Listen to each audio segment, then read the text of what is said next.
بذار بخونم از همه حوادث تلخ، بذار بخونم از همه شرایط سخت، بذار بخونم، بذار همه بدونن دلیل هیپ-هاپ منم، دلیل علاقه به رپ. بذار بگم از اونا که واسه هدو میدن و از اونا که رو بیتای رپ ولو میشن و از اون شخصیت ها که ترورین و بذار بفهمونم معنی دل و جیگر و بذار بگم هم از اینایی که ساده نیست، بذار ببرم به جایی که وابدی ببینم میتونی خودت تو ما جا بدی.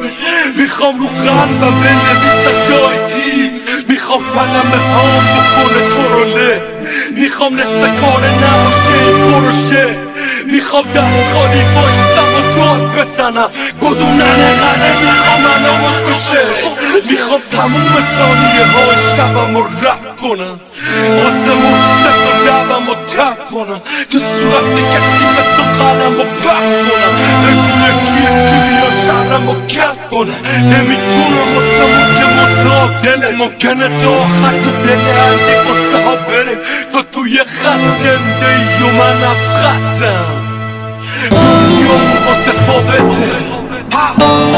از چشای تو میخونه، حرفا تو قبل این که نگاه کنی میدونه،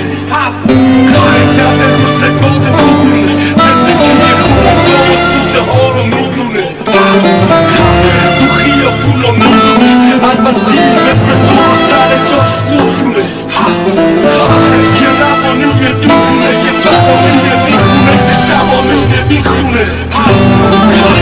چشای تو میخونه، حرفا تو قبل این که نگاه کنی میدونه، قاعدت روزگاه میدونه، زندگی خونگاه و سوزه ها رو میدونه، تو خیابونا میدونه، مثل تو رو سر جاش میخونه، یه روانی یه بیخونه، یه فرانی یه بیخونه که شوامینه میخونه. من میخونم حتی اگه میکروفون بخون بده، شفافت به شعر دخم معنای جنون میده، باید هرچی وقت خواستی به صدا جون بده، صدای من تموم دنیا رو تکون بده، دنیا رو تکون بده، منفجر کنه، حس قدرت من دشمنامو مضطرب کنه، گره منو هیپ-هاپ رو محکمش کنه،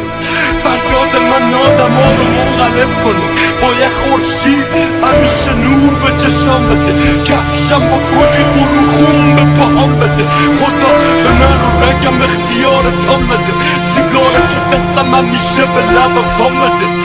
یالا پام بده لاشی یالا کام بده، منو لای دود خود تو آسمو جام بده، منو بپسی تو درد و دل دام بده،